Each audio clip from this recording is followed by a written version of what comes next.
La courgette au fond du café, les gars.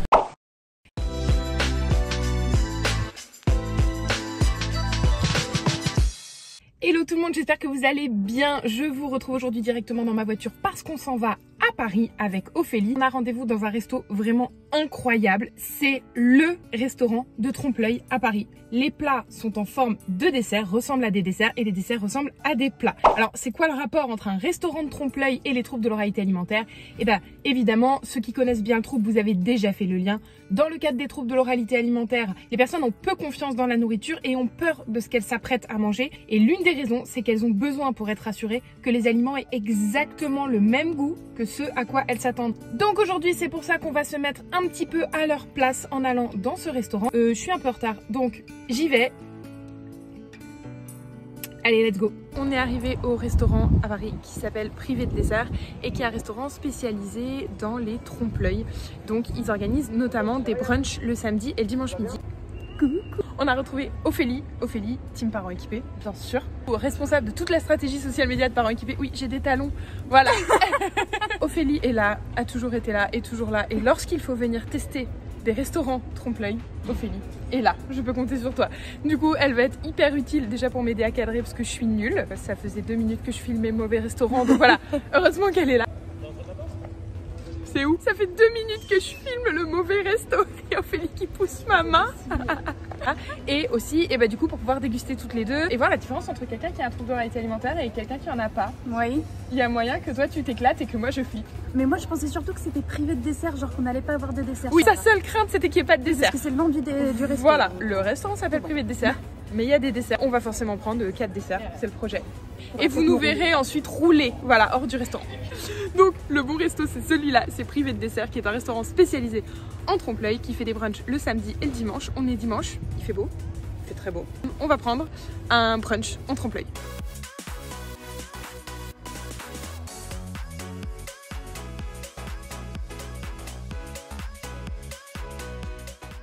On a déjà commandé l'entrée, donc en entrée on a pris un café gourmand pour pouvoir goûter un petit peu de tout. En fait le café gourmand c'est un petit exemplaire de chacune des entrées, donc au moins on est tranquille. En plat on a pris un Saint-Honoré, un crumble et un banana split. Oui, voilà, bravo, merci, bravo Marie. Exactement. Voilà, j'ai osé prendre le banana split. On n'a pas encore dit quel dessert on allait prendre. Les desserts ça va être encore un truc, ouais. Ça va être un autre game encore.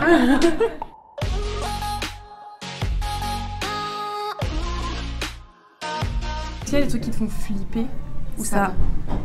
La terrine, ouais. Ça, le truc c'est que ça ressemble tellement à un café, je sais pas si vous voyez, un cappuccino, que ça fait... C'est du poisson en fait. Ouais, que ça fait peur de se dire qu'en fait c'est du poisson. Oui. T'as raison, ça me fait peur parce que ça a pas la tête du goût que c'est censé avoir. Ah! Ça fait des chatouilles au papier. Elle me dit ça fait des chatouilles au papier comme si moi c'était censé me rassurer et me donner envie de le manger. Je ne veux qu'on me chatouille, rien du tout. Ok. Poulet, Cacahuète. Ok. citronnelle. C'est une terrine de poulet. Il me semble. Ouais, c'est une terrine de poulet. Bon, une fois qu'on est dedans, on sait le goût que ça a, c'est bon, c'est une terrine de poulet. Mais c'est vrai qu'à première vue, présenté sur une assiette de dessert, on se dit C'est-à-dire que ton cerveau te dit un truc ouais. et ton palais te dit un autre truc quoi. On tente le chou. Ouais, le chou, facile. C'est bon. Toi t'aimes pas? Je sais pas, j'en vois. Mais moi j'ai déjà goûté plusieurs fois des choux salés. Donc c'est vrai qu'il n'y a pas ce flip de oh là là ça fait un truc bizarre. Tu vois, c'est la première bouchée, elle est en mode oui, il y a du poisson. Ouais, pour l'instant ça va. Pour l'instant on gère. Sans trouble de l'oralité, mais ouais, le truc qui me donne pas trop envie quand même. Normalement, tu es censé ressentir cette dissonance cognitive qu'une personne sans trouble n'a pas. Elle sait à quoi s'attendre. Et puis, en fait, elle s'en fiche un peu. Elle se dit, bon, bah, je vais goûter, je vais découvrir. Là, tu as ce truc de, ok, ça ressemble à quelque chose, mais est-ce que je peux avoir confiance? Puis ensuite, la dissonance cognitive et gustative que eux ressentent à chaque fois qu'ils mangent. Et c'est vrai que je pense que ça image bien ce manque de confiance. Donc en fait, là, moi, ce que je ressens sur un plat comme ça, c'est ce que peut ressentir une personne qui a un trouble sur tous les plats qui mange. Sur tous les plats qu'elle ne connaît pas, sachant qu'elle peut avoir besoin de beaucoup plus d'essais pour connaître. Okay. Voilà, c'est bon mais on s'y attend pas. En fait, c'est pas que les aliments, c'est aussi les contenants. Servi dans la tasse, je suis désolée, mais dans une tasse, une mousse comme ça, pour moi c'est un café. Mon cerveau, il est parti en mode café, tu vois. J'ai peur d'aller jusqu'au fond. Oh, oh, bon courage, moi ça me donne pas du tout envie. Il y a de la courgette au fond du café, les gars. Tu penses? Ah oui, putain, et du poisson. Non mais tourne-la comme ça. Heureusement qu'Ophélie est là. Il y a de la courgette et du poisson au fond du café. On va dire que l'effet de groupe va nous encourager. Ah, pourquoi tu as des trucs rouges? Si, j'ai un truc vert là. Ah oui, attends. De sentir, ça me rassure. Ouais, moi aussi. Parce que ça sent un plat que je connais. Oui. Oui. C'est meilleur que ça. C'est meilleur. Mais ah non. Alors attends, l'arrière-goût est bof bof. C'est moins fort en goût.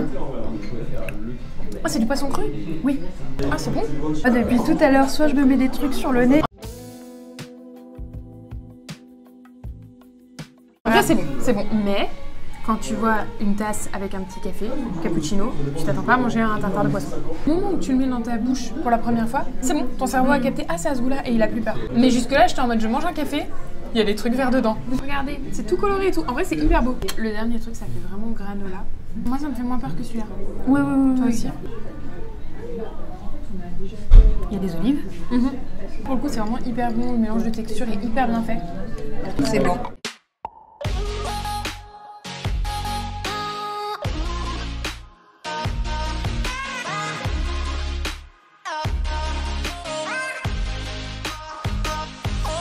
Regardez, c'est une chose de patate douce. Oh my god, c'est hyper chaud. En fait, on sent presque pas la patate douce. Mais ce qui est bon, c'est que du coup, en fait, les churros, c'est un peu en étoile. Et donc, t'as les petits trucs fins, en fait, qui croustillent. Ils sont hyper bons. On va rouler. C'est-à-dire que là, moi, j'ai plus faim déjà. Moi aussi. On n'est même pas à la moitié du repas. Parce qu'à côté de ça, on a pris 3 plats. Du coup, le banana split. Fait style de rien. Show must go on. Show must go on. La chantilly et au fond, en fait, il y a des bananes plantains caramélisées avec un caramel au citron. Ouais. Donc, vous connaissez ma passion pour les bananes. Non. Banane plantain, j'ai jamais goûté. Moi non plus. Je sais non que c'est plus. salé. Ouais, il paraît que ça n'a pas exactement le même goût. Hein. Donc, mais alors, attention, je vais te dire un truc. Enregistre. Bizarrement, ça me donne envie et ça me fait pas peur que ce soit une banane. Est-ce que c'est parce que le défi banane est passé par là? En soi, non, mais je crois qu'il y a un truc. Moi, le salé, là, ça me tente bien. On a comme un Saint-Honoré. C'est censé être un burger. Donc, vous avez le steak, des petits choux remplis de fromage. C'est vrai que la crème nous fait un peu peur. On va peut-être commencer par ça.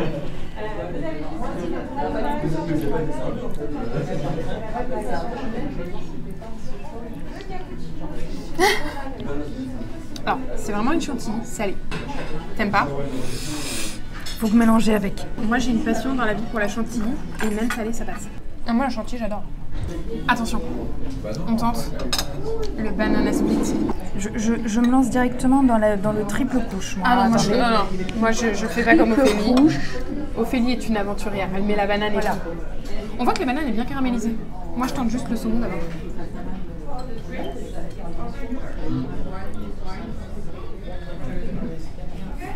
Ça fait beaucoup de goût d'un coup, le triple couche. Dans ma tête, un gnocchi, c'est pas carré. Ah, moi non plus. J'ai trouvé un gnocchi carré. Après, je sais que celui-ci, il était moins impressionnant en termes de trompe-l'œil et il était un petit peu moins difficile à approcher parce qu'en fait, on dirait un gratin. Les enfants, ne prenez pas 3 plats au restaurant. Surtout quand vous avez pris une entrée, que vous prévoyez de prendre un dessert. Même si ce n'est pas bien. Même si vous êtes 2.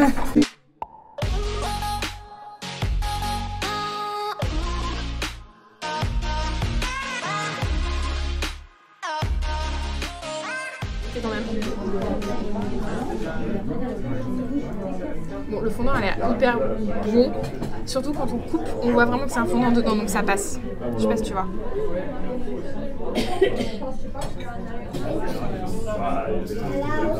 Et pardon. Nous voilà de retour dans la voiture après le restaurant. On a trop mangé, mais Ophélie vient de me dire qu'il y a des fontaines d'eau pétillante à Paris. Il est donc hors de question que je quitte Paris sans aller voir une fontaine d'eau pétillante. Je veux aller voir une fontaine d'eau pétillante. Donc on essaie d'en trouver une, voilà.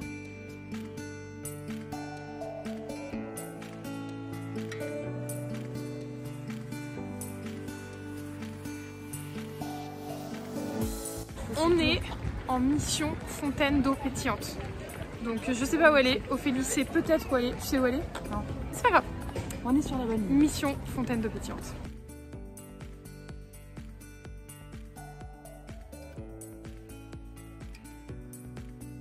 On a trouvé la fontaine d'eau pétillante. Regardez! Plate ou pétillante? Oh, c'est trop bien. Vas-y, montre. Et elle est ultra fraîche. Est-ce que ça va être la meilleure eau pétillante de ma vie? Sûr. C'est parti. Déjà, elle est fraîche. J'en ai mis autant dans ma bouche que ailleurs. Elle est trop bonne. Elle est trop bonne. Parce qu'elle est pétillante. Léger. Ouais. Alors, madame, cette eau pétillante de la ville de Paris? Gratuit. Après un péripétie dans Paris. On a un peu galéré. On a un peu galéré à venir jusqu'ici. Le saviez-vous? Le centre de Paris est fermé pour les voitures le dimanche. Et si vous ne le saviez pas, maintenant vous le savez.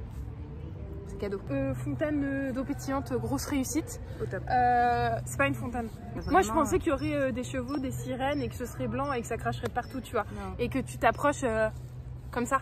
Non. Pour boire de l'eau pétillante. Non. Il y a un bouton, c'est très moderne, c'est en inox et niveau hygiène, c'est pas plus mal. L'eau pétillante de Paris est très bonne. Voilà. Vraiment dans le centre de Paris surtout. Là où on n'a pas pu accéder, tu veux dire? Exactement. Débrief du resto, qu'est-ce qu'on en a pensé des trompe-l'œil? J'en peux plus, j'ai trop mangé. Oui, constatation numéro 1, c'est qu'il ne faut pas nous lâcher dans Paris avec une carte bleue parce que sinon on fait comme un enfant de 6 ans, on mange pour 2 semaines et ça c'est vraiment pas bon pour la santé. Mais pas de gâchis, on a pris des Ah oui, doggy bags. Bien sûr, on a pris des doggy bags et on va ramener ça chez nous. Constatation numéro 2, c'est perturbant. Ça fonctionne. Ah bah oui, oui, oui. Alors pour certains Sauf plats... le dessert. Moi, le dessert n'a pas du tout fonctionné en trompe-l'œil. Moi, j'ai vu C'est le vrai. gâteau au chocolat arriver. C'est vrai. J'ai pas forcément pensé viande, mais j'ai pensé sauce au poivre et purée. Et du coup, me dire qu'il y avait un gâteau au chocolat là-dedans, ça a été très dur. Churros validé à 1000%. Oh, churros. Découverte du jour. On n'est pas à l'abri de retourner manger des churros un de ces jours. Tu vas attendre que le métier passe. Le Saint-Honoré, c'est assez impressionnant parce qu'il y a les choux et il y a vraiment ce côté chantilly. On n'a pas l'habitude de voir la chantilly, y compris salée, sur les plats. Et le dessert pour moi ça a marché, pour toi ça a moins marché. Pas du tout vu le trompe-l'œil. Moi j'ai vraiment vu pour le coup la compote. Ouais. Et Une fois que j'ai vu que c'était du gâteau au chocolat, c'est passé quoi. Mais c'est vrai que c'est une expérience assez troublante en tout cas. Ça vaut le coup de tester si vous êtes à Paris. Ils ont 3 restaurants en fait, dans 3 arrondissements différents. Hashtag filmé à Paris. Bref, pour la 3e fois. Ça vaut le coup de tester et puis surtout, voilà, nous ce qui nous intéressait c'était de vous faire le parallèle avec ce que peuvent ressentir les personnes qui ont un trouble de l'oralité alimentaire, à la fois dans la confiance et donc en l'occurrence le manque de confiance qu'ils peuvent avoir dans l'alimentation, mais aussi l'aspect désagréable de la surprise en alimentation. Donc voilà pour nos aventures de la journée. Évidemment, vous pouvez retrouver Ophélie sur tous ses réseaux. Là, elle est venue en tant qu'acolyte de dégustation pour moi. Elle est aussi venue pour m'aider à cadrer, à filmer, à m'apporter du matériel parce que j'emmène des batteries et je prends pas le câble. On a tous besoin d'une Ophélie dans sa vie. Heureusement qu'Ophélie est là. Il y a une souris. Où ça? Là. Je la vois pas. Là, là, là, là. Regarde, elle bouge. Tu la vois? Non. Bah, elle vient de partir. Oh. Bref, retrouvez Ophélie sur tous ses réseaux, principalement Instagram, YouTube et TikTok. Ophélie est spécialisée dans le digital et sur ces différents réseaux, elle donne donc des conseils, qu'il s'agisse d'Instagram, des sites internet. C'est vraiment hyper complet, c'est super bien fait, donc n'hésitez pas à aller suivre Ophélie. Est-ce que c'est la 7e fois qu'on s'arrête parce qu'il y a du bruit? Oui. Est-ce qu'on est contente de tourner en extérieur? Oui, c'est super. On est sous les arbres, on est très bien. Et on a de l'eau pétillante de la ville de Paris, vous saviez. Bref, allez suivre Ophélie sur ses différents réseaux sociaux. Elle est spécialisée dans le digital. Elle donne énormément de conseils gratuits et a aussi différentes formules à proposer si vous avez besoin d'aide de manière plus personnalisée. Foncez voir Ophélie, nous avons tous besoin d'une Ophélie dans notre vie. De mon côté, je vous dis à la semaine prochaine. D'ici là, on se voit sur Instagram comme d'habitude. N'hésitez pas à liker cette vidéo si elle vous a plu, à commenter. Dites-moi en commentaire si vous saviez qu'il y a de l'eau pétillante gratuite dans des fontaines à Paris. C'est très important pour moi. Et puis surtout, abonnez-vous. C'était super. Oh, attends, on n'a pas mis de crème solaire. Tout part avec le vent. J'en ai mis plus derrière que sur moi. Tout perdu. Je sais pas où j'en mets moi. Tu veux que je t'en mette? Là, t'en as eu. Tu peux respirer? Non. On est très mal cadré. Hein. Moi, je suis coupée de la tête et toi, t'es coupée en deux.